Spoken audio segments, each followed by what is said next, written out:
नमस्कार। चलिए आज के इस खास विश्लेषण में सीधे गोता लगाते हैं। आज हम बात करने वाले हैं भारत की सबसे रहस्यमयी और कुख्यात जगह की, भानगढ़ का किला। भूतिया कहानियां तो हम सब ने बहुत सुनी हैं, लेकिन आज जरा इन कहानियों के पीछे छिपे असली विज्ञान और असली इतिहास को खंगालते हैं।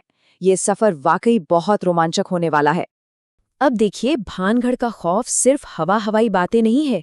इस डर को एक बहुत ही ठोस और सरकारी चेतावनी से मान्यता मिलती है। ये चेतावनी किसी आम इंसान ने नहीं, बल्कि सीधे आर्कियोलॉजिकल सर्वे ऑफ इंडिया यानी एएसआई ने किले के बाहर लगा रखी है। साफ साफ लिखा है कि सूर्यास्त के बाद और सूर्योदय से पहले किले की सीमा में प्रवेश करना पूरी तरह से वर्जित है। सोचने वाली बात है ना कि आखिर एक सरकारी संस्था को ऐसा बोर्ड क्यों लगाना पड़ा। और इसी चेतावनी बोर्ड के इर्द गिर्द एक बड़ी ही मशहूर कहानी घूमती है, जो वहां के स्थानीय लोग अक्सर सुनाते हैं। कहा जाता है कि एक रात 3 दोस्तों ने इस सरकारी नियम को ताक पर रखा और अंधेरे में किले के अंदर घुस गए। फिर क्या हुआ? एक दोस्त का पैर फिसला और वो एक सूखे कुएं में जा गिरा। बाकी दोनों ने उसे किसी तरह बाहर निकाला और अस्पताल ले जाने के लिए गाड़ी दौड़ाई, लेकिन रास्ते में ही एक अजीबोगरीब कार एक्सीडेंट हुआ और तीनों की मौके पर ही जान चली गई। बस ऐसी ही कहानियों ने इस किले के खौफ को एक अलग ही लेवल पर पहुंचा दिया है। लेकिन जरा इस रहस्य के असली स्केल को तो समझिए। 9000। भानगढ़ कोई छोटा मोटा खंडर नहीं है, बल्कि अपने समय का एक बेहद विशाल और फलता फूलता शहर था, जहां 9000 से ज्यादा घर आबाद थे। और सबसे अजीब, मतलब लिटरली सबसे हैरान करने वाली बात क्या है? आज इस पूरे शहर के किसी भी घर पर छत नहीं है। पूरा का पूरा स्ट्रक्चर जस का तस खड़ा है, लेकिन छतें बिल्कुल गायब हैं। इतना बड़ा शहर आखिर रातों रात ऐसे खंडर में कैसे बदल गया? अब इस तबाही को समझाने के लिए आमतौर पर 2 बड़ी मशहूर लोक कथाएं सुनाई जाती हैं। पहली है बाबा बालूनाथ नाम के एक साधु की कहानी। उनकी शर्त थी कि किले की किसी भी इमारत की परछाई उनके घर पर नहीं पड़नी चाहिए। लेकिन जैसे ही ये शर्त टूटी, उनके श्राप से पूरा का पूरा शहर तबाह हो गया। दूसरी तरफ एक और कहानी है तांत्रिक सिंघिया की। कहते हैं कि उसने राजकुमारी रत्नावती को पाने के लिए एक इत्र की शीशी पर काला जादू कर दिया था, लेकिन वो जादू उल्टा पड़ गया और एक भारी पत्थर ने उसे ही कुचल दिया। और फिर मरते मरते वो तांत्रिक पूरे भानगढ़ को एक भयानक श्राप दे गया। और बस इन्हीं श्राप वाली कहानियों ने उन खौफनाक अफवाहों को जन्म दिया है जो आज इंटरनेट पर भरी पड़ी हैं। लोग क्या क्या दावे नहीं करते कि वहाँ महिलाओं के रोने की आवाज़ें आती हैं, अचानक से किसी पुराने इत्र की महक आने लगती है, या फिर अजीब सी परछाइयाँ दिखाई देती हैं। यहाँ तक कि बॉलीवुड भी इससे बच नहीं पाया है। शाहरुख और सलमान खान की फिल्म करण अर्जुन से लेकर कई फिल्म क्रूज की ऐसी रिपोर्ट्स आई हैं कि शूटिंग के दौरान उन्होंने कुछ बहुत ही डरावनी और अजीबोगरीब घटनाओं का सामना किया है। लेकिन रुकिए, यहीं पर आता है इस पूरी कहानी का सबसे बड़ा और सबसे अहम ऐतिहासिक ट्विस्ट, जो सब कुछ पलट कर रख देता है। ध्यान देने वाली बात यह है कि राजकुमारी रत्नावती और तांत्रिक सिंघिया, जिनके इर्द गिर्द ये पूरी भूतिया कहानी बुनी गई है, असल में इतिहास में उनका कोई वजूद ही नहीं है। जी हाँ, बिल्कुल सही सुना। ऐसा एक भी ऐतिहासिक दस्तावेज या शिलालेख आज तक नहीं मिला है जो ये साबित कर सके कि ये दोनों किरदार असल जिंदगी में कभी थे भी या नहीं। ये सब महज पीढ़ियों से चली आ रही मनगढ़ंत लोक कथाएं हैं। तो अब बात करते हैं इस डर के पीछे छिपे असली विज्ञान की। सबसे पहला और बड़ा वैज्ञानिक कारण है इंफ्रासाउंड। अब ये क्या होता है?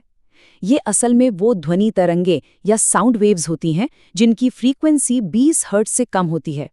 इंसानी कान इन्हें सुन तो बिल्कुल नहीं सकते, लेकिन हमारा शरीर इन्हें वाइब्रेशन यानी कंपन के रूप में बहुत अच्छी तरह महसूस कर सकता है।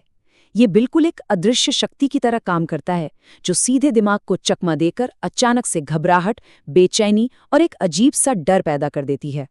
चलिए देखते हैं कि ये चीज असल में काम कैसे करती है।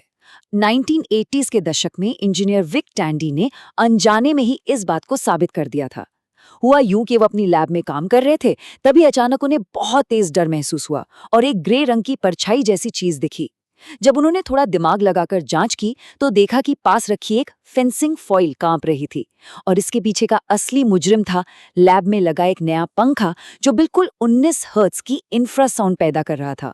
इस फ्रीक्वेंसी ने सचमुच उनकी आंखों के पर्दों में कंपन पैदा कर दिया था, जिससे उन्हें भूत दिखने का पूरा भ्रम हो गया। अब जरा इस विज्ञान को सीधे भानगढ़ से जोड़कर देखते हैं। ये किला राजस्थान के अलवर में है, जो कि सिस्मिक जोन 4 में आता है। इसका सीधा मतलब है भूकंप का उच्च जोखिम वाला क्षेत्र। तो जब तेज हवाएं पुराने टूटे हुए पत्थरों के बीच से तेजी से गुजरती हैं और जमीन के अंदर छोटे-मोटे प्राकृतिक मूवमेंट होते हैं, तो ये पूरा का पूरा किला अपने आप में एक विशाल इंफ्रासाउंड जनरेटर बन जाता है। बिल्कुल, यही वजह है कि वहां किसी भूत के ना होने पर भी एक बहुत ही असली और अजीब सी बेचैनी महसूस होती है। विज्ञान की दुनिया से एक और थ्योरी निकल कर आती है, इलेक्ट्रोमैग्नेटिक फील्ड्स यानी EMF। ऐसा माना जाता है कि ऊर्जा की ये अदृश्य क्षेत्र सीधे इंसानी दिमाग के परसेप्शन को कंफ्यूज कर सकते हैं, जिससे ऐसा लगता है कि आसपास कोई भूत है। लेकिन यहाँ एक बहुत ही दिलचस्प बात सामने आती है। जब प्रोफेशनल पैरानॉर्मल इन्वेस्टिगेटर्स की एक पूरी टीम ने अपने भारी भरकम उपकरणों के साथ भानगढ़ में पूरी रात बिताई, तो पता है उन्हें क्या मिला? 0 EMF एक्टिविटी, कुछ भी नहीं। खुद भूतों को खोजने वाले उन विशेषज्ञों ने भी मान लिया कि वहां कोई भूत प्रेत नहीं है। इस बात को और गहराई से समझने के लिए लंदन की गोल्डस्मिथ्स यूनिवर्सिटी के हॉन्टेड प्रोजेक्ट का डेटा देखना बहुत जरूरी है। वहां रिसर्चर्स ने कुछ लोगों को एक बिल्कुल खाली सफेद कमरे में बिठाया, जिसमें EMF और इंफ्रासाउंड वाले उपकरण छिपे हुए थे। करीब 20% लोगों ने रिपोर्ट किया कि उन्हें कमरे में किसी के होने का अजीब सा एहसास हुआ। लेकिन सबसे चौंकाने वाला नतीजा तो तब आया जब सारे उपकरण पूरी तरह से बंद कर दिए गए थे। हैरानी की बात यह थी कि नतीजे तब भी बिल्कुल वही थे। इसका साफ मतलब है कि डर का सबसे बड़ा कारण मशीनें या भूत नहीं, बल्कि कुछ और ही था। और वो असली कारण था सजेस्टिबिलिटी, यानी सुझावशीलता। आसान भाषा में कहें तो ये इंसानी दिमाग का वो स्वभाव है जहां हम वही चीजें अनुभव करने लगते हैं जो हमें पहले से बता दी गई हों या जिनकी हम पहले से उम्मीद कर रहे हों। अब जरा सोचिए, जब हजारों वीडियोस और लेखों में बार बार यही बताया जाए कि भानगढ़ भारत की सबसे भूतिया जगह है, तो वहां पहुंचने से पहले ही दिमाग भूतों को देखने के लिए पूरी तरह से तैयार हो चुका होता है। दिमाग को बस एक बहाना चाहिए होता है डरने का। इसके साथ एक और बड़ा ही दिलचस्प मनोवैज्ञानिक खेल जुड़ जाता है, जिसे कहते हैं पैराडोलिया। ये हमारे दिमाग का एक ऐसा इवोल्यूशनरी फीचर है जिसके चलते वो हमेशा अंधेरे में या अजीबोगरीब आकारों में इंसानी चेहरों और आकृतियों को ढूंढने की कोशिश करता है।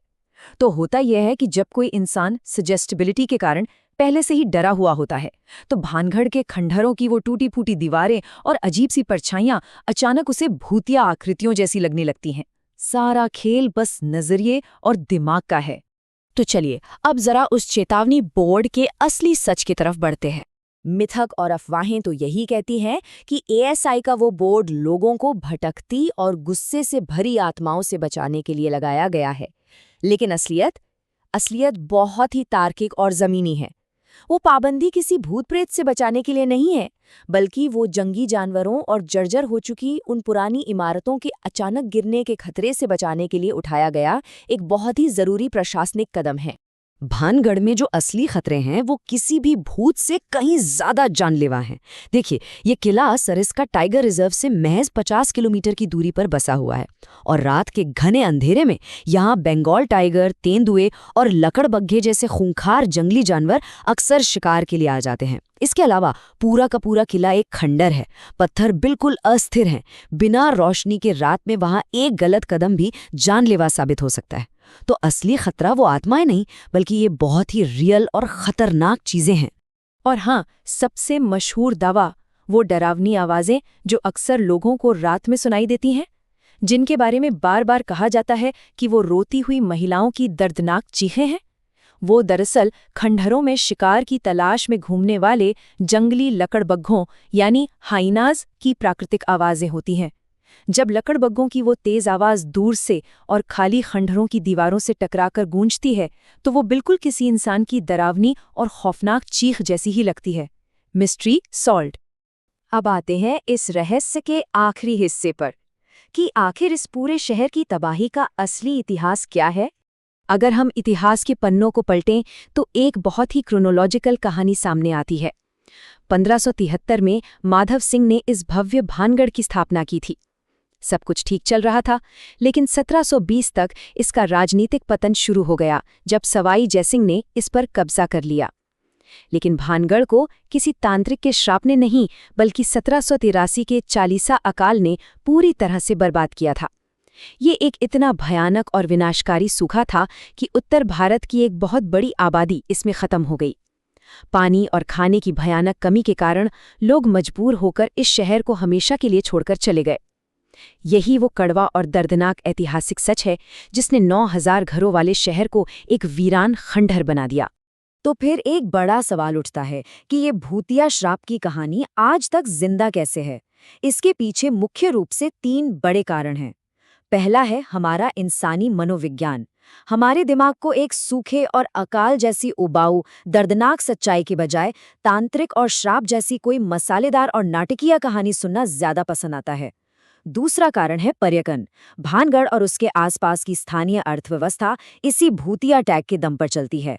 और तीसरा कारण है आज के सोशल मीडिया एल्गोरिथम, जो किसी भी लॉजिक से ज्यादा इन डरावनी और अलौकिक दावों को मिनटों में वायरल कर देते हैं। महान वैज्ञानिक मैरी क्यूरी की एक बहुत ही खूबसूरत बात है जो इस पूरे विश्लेषण को बिल्कुल सटीक तरह से समेटती है।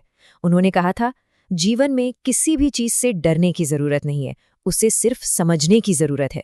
और भानगढ़ के मामले में ये बात 100% सच साबित होती है। जैसे ही हमने इस किले की कहानियों के पीछे छिपे विज्ञान, मनोविज्ञान और असली इतिहास को समझा, वैसे ही वो सारा का सारा खौफनाक डर अपने आप गायब हो गया। तो इस विश्लेषण के अंत में ये पूरी कहानी एक बहुत ही गहरा सवाल सोचने पर मजबूर कर देती है। जब हमारे सामने बिल्कुल स्पष्ट विज्ञान, ठोस कारण और असली ऐतिहासिक तथ्य मौजूद हैं, तो फिर क्यों इंसानी दिमाग महज एक डरावनी कहानी के रोमांच का मजा लेने के लिए अपने सारे तर्क और लॉजिक को इतनी आसानी से छोड़ देने के लिए उतावला रहता है? इस बात पर जरा गहराई से विचार जरूर होना चाहिए। उम्मीद है कि इस विश्लेषण ने भानगढ़ को एक बिल्कुल नए, तार्किक और स्पष्ट नजरिए से देखने में मदद की होगी। जुड़ने के लिए बहुत बहुत धन्यवाद।